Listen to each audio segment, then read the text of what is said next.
Hi everyone and welcome. My name is Vera and I finally decided to make a YouTube channel after, could you not, probably around like 19-20 years of crocheting and knitting. I wanted to come on today and show you some of the clothing items or accessories that I made in the last half year, give or take. A lot of them are for myself, some of them are for my partner. So let's get right into it. Okay, so the first one is a sweater that I made around 5-6 months ago, and this one is the Yuki sweater by Kutovakika. I have her book. I really like her knitwear, her creations, and this was my first time working with a 3-color colorwork. I've never done that before. She had skulls here as part of the pattern. I didn't love the skulls, so I changed it into like a little snowflake, which I think comes out when you look at the pattern from a little bit further away. This of course is for my partner, so it's quite large, and it was knitted bottom up. The yarn I used was Drops Air, I believe. So that one is like, it's alpaca, merino, polyamide blend, I believe, and it's like a blown yarn, so it's very lightweight, but the material that comes out of it is really warm because it's like alpaca merino blend. So yeah, it's knit bottom up, just regular stockinette until you reach the colorwork, of course, and then you're going around in your different colors. My partner, my boyfriend, chose these colors, and these are definitely not the colors that I would have gone for, but I really like it. Like, I think the yellow and the brown just go so well together. He's a very different complexion than me, so it really works out for him. And yeah, I also like how the different colors are showing up a little bit differently in the stitch. Like where the brown, you can barely tell the different stitches, and then the yellow, they're very apparent because I think there's just a little bit more contrast. But I really like that because I think it works well with the design of the sweater. He wears this quite a bit. It is quite warm, so it's almost like a sweater that's too warm for indoors, although it is very lightweight. But it's so nice, like on a colder day, he'll wear his vest and like the sweater underneath, and then the pattern kind of shows on the side. And yeah, I'm really happy with how this turned out. It was a very long process. Just because it's really big, like he's a big guy, and then I actually made the bottom. So this part, because it's a bottom up sweater, I ended up making it too long because it draped or it pulled down, it expanded a little bit after blocking. So then we had like 15-20 centimeters just too long, and I really didn't know what to do. So I consulted both my grandmothers, who then basically told me how to carefully cut it along like one line of, or like along one row, and then picking up every single stitch to then continue like the other way around. And I think it turned out really well. Like, you cannot see where I did that from here. It should have been like somewhere around here, I guess, because it was like the width of this and then around the same distance again. But I think it worked out really well because you can't see it, and now he wears it a lot. I think before we could have left it, but then it was just one of those things that he wouldn't have worn the sweater as like much, or he wouldn't have enjoyed wearing it. So I'm really happy that I went through those many evenings of like trying to figure out how to shorten it and re-knitting it the other way around. And yeah, I'm really happy with it. He's really happy with it. I'm not sure I would use the same yarn again because it just feels a little bit fragile. I would want one of these sweaters to just be a little sturdier. I think it works for now, and I'm like really happy with how it turned out, like I said, but next time I think I would definitely use like a little bit of a thicker yarn. This one doesn't stretch or anything, so that's really nice, but I guess you live and you learn. The second item I want to show you is the sweater I'm wearing right now. This one, I have no idea what wool this is. I bought this yarn many, like over 10 years ago. Never made anything out of it because I always told myself I wanted to make a sweater, but then 13-year-old me didn't really know how to do that.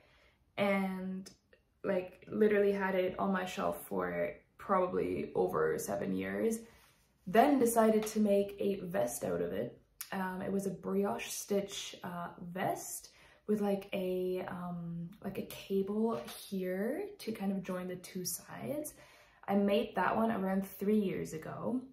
Then I washed it, or like I steam blocked it, I believe, and then I washed it afterwards, and it just expanded into like 5 sizes bigger because I just didn't really have an experience with brioche stitch for wearables.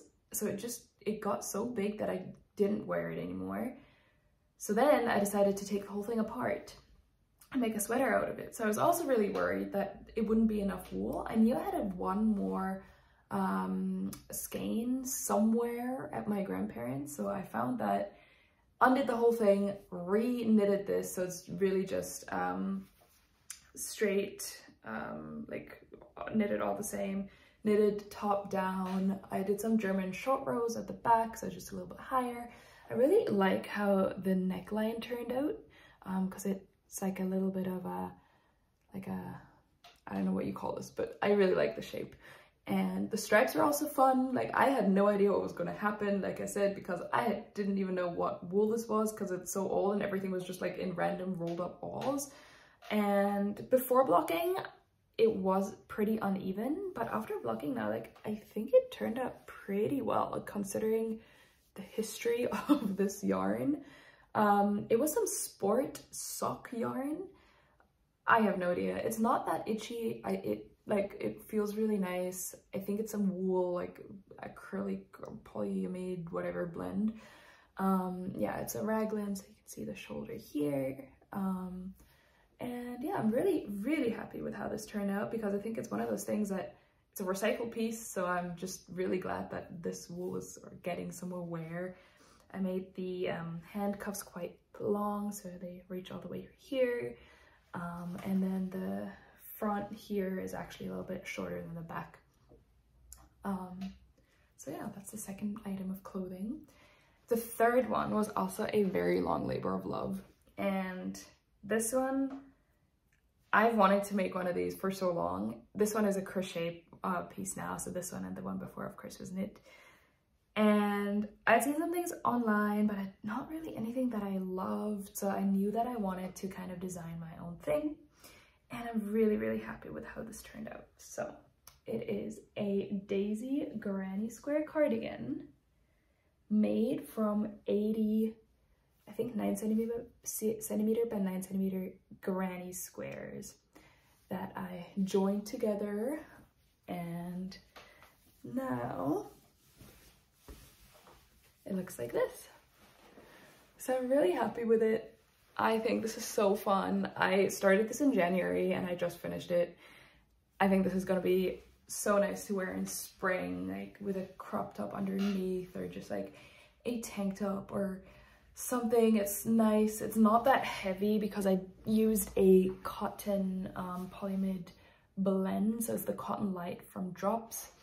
And I was wary of cotton because I know that cotton stretches out over time, or like drapes really long. And by using like a natural fiber mixed with a synthetic fiber, I figured that that would like circumvent that issue. And so far it's holding up really well. I don't think it looks like synthetic yarn. I think it looks like cotton, and that's what I really like about it. It was very like affordable. I used, I think in total around 20 skeins, and one skein is literally like €1.10 or something. So super nice. Like I added a collar, or sorry, I added a ribbing. So this one is front loop only actually, which is less common, I believe. And then this one down here is back loop only to hold it together. For the sleeves, I also used front loop only, just because I don't like the very defined ribs often. So front loop only gives you like a little bit less defined. It's a little bit flatter, but still like kind of like a ribbing effect. For the sleeves, I didn't want a straight sleeve. So most of the patterns I saw online, they had straight sleeves, and like, that's nice and all, but like I don't want that much material on my arms. So what I did, I actually reduced it. So here is 3 granny squares, so 1, 2, 3, but the sleeve starts with 5. So here you have 1, 2, 3, 4, 5. And the way I did that is I added triangles on the bottom of it to reduce it. So here you can see quite well. So that way I was able to like decrease like the width of the sleeve. So it fits really nicely, and I would definitely do this again. I can't wait to make another one of these, maybe in a different color. It did take forever because granny squares just are very time intensive. Weaving in all those ends, I'm not even going to start talking about because that took, I think, like 3 weeks in itself. I might be exaggerating, but you get the gist of it. But I'm so glad I did that. And I also needed to kind of think outside the box because I've never really worked in a bigger granny square project. So it was really fun. I learned a lot. I'm gonna write a pattern for it as well. So hopefully, yeah, I don't know, some of you are inspired by this. I think it's just so fun, and it's the time of year where it's just winter is going on for so long and it continues to snow and it's so windy outside. And I mean, I live in the mountains, so I guess snow is nice because you can go skiing, but it's getting to the point where it's just like spring is so close. And I think this cardigan is a perfect impersonation of that spring is right around the corner. I'm calling it Waiting for Spring Cardigan because I made this waiting for spring. I love winter because I can wear all my knits, but I also really like it when it gets warmer again. So speaking of winter, this winter I also wanted to make a number of little accessories. I was really into crocheting hats. So this one is like the basic tutorial you can find on every YouTube channel that tells you how to crochet a hat. So it's literally treble crochets, back loop only, and like you do that over and over to get the ribbing effect tied together at the top. I have yet to wear this hat. I think it looks okay. I think it's a little bit too chunky, and I think I will be knitting my hats in the future. So yeah, I'm not the biggest fan of this one, but I really like the color. I think it goes really well, like with my complexion. So I'll probably wear it next winter, but this winter I have not yet worn this, but I do like it, so I'll probably wear it in the future. A hat that I was asked to make by my boyfriend is this one, and he like wanted a hat that's just basic. I was into brioche hats. I made my brother one, so I made my partner this one. This was a little bit tricky to make because it's brioche and you never really know how far a certain yarn and brioche expands. Yes, I did my gauge swatches and everything, but I feel like because it's a hat, you just never really know, like, is it gonna be tight? Is it gonna be loose? This one luckily fits in perfectly, and the backstory of this one is that I have had this one forever. Like, I think I made this, I don't know, 3-4 years ago, and I wear this every single day in winter. This is just so simple, so nice. It goes with any outfit. It's to purl, to knit all the way around, creating that ribbing effect. I did do some decreases up here. This one and this one as well, I guess. I held together two strains of baby alpaca by Drops. It is a little bit itchy, so if you're sensitive, like, go for a different yarn. So I don't know, when I wear this all day long, sometimes my forehead gets just a little bit itchy, so it's not that comfortable. I don't really mind, like, I'm not that sensitive, so whatever works, I guess. But this is my most worn hat, and I think it's so cute that now we have matching hats. Yeah, this one I made before, this one I just made, so that's that. Another winter accessory I made were these gloves, and I think these are so gorgeous. They are, I love the color, and they were also a longer process to learn. Just different needle sizes, different colors, different tensions.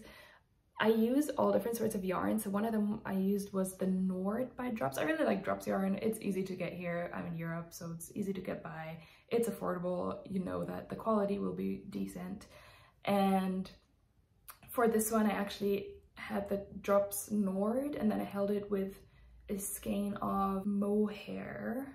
I don't know which brand it was because it was one skein that was lying around, so I figured I would use it. And I just think these are so fun and like add a pop of color. And they're interesting because they're actually colder up here because this is knit like 3 colors. So you have 2 strings of yarn going through in the middle or like on the insides. When you turn it over, you'll see like it's pretty thick here, although the yarn I use is relatively thin. But then what happens is because here you stop doing that, here it goes down to like 2 colors, but only every 3rd row is actually not thinner up here. So I find that when I wear these on a really cold day, my hands or my fingertips, like especially here, will get quite cold. I guess that's just part of the design. It's okay, I love them. I think they're so fun.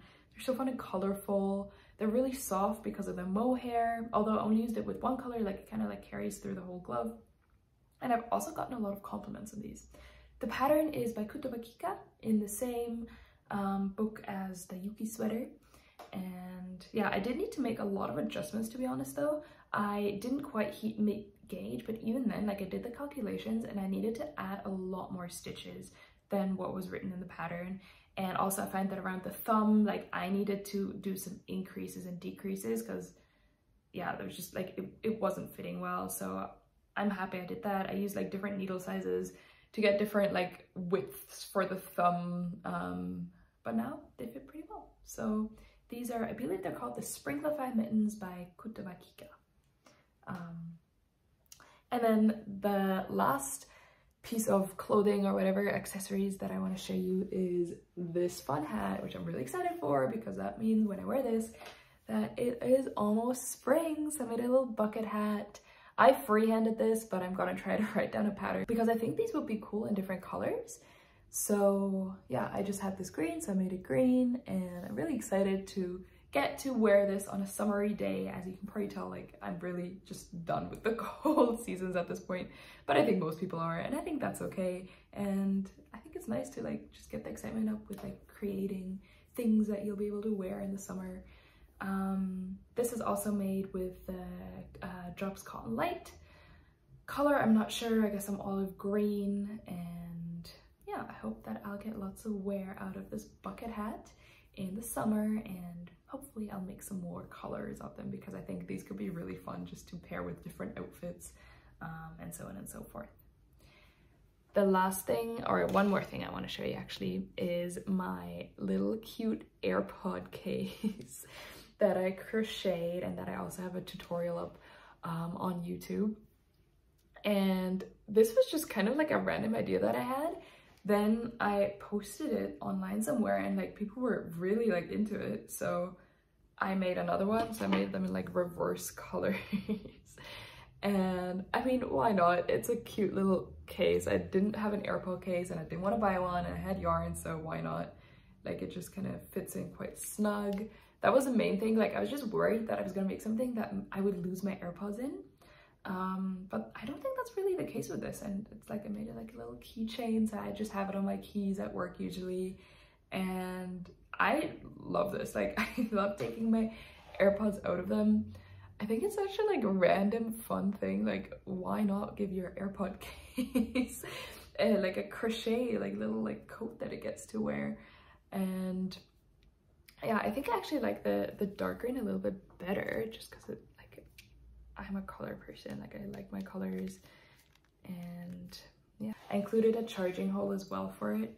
So here I already have a keychain on it, and here it is. So cute. I made a tutorial for it, like I said, it's on YouTube, and yeah, maybe you also want to give your earphone or AirPod or whatever you have case a little coat. Okay, so I think that's it for today. Thanks for watching, thanks for sticking around. I hope you might have found some inspiration from the items that I've made in the last few months. And yeah, from now on, I think I'm gonna focus more on yeah, some more summer projects, some more summer knits or summer crochets. I try to switch it up between knitting and crocheting, to be honest, because I just don't want to crochet all the time. And then when I knit, I'm like, oh, I really want to crochet. And when I'm crocheting, I'm like, oh, I really want to knit again. So I usually have like one project knitting, one project crocheting. But we'll see what happens, and I hope to see you in the next one. Bye-bye, take care.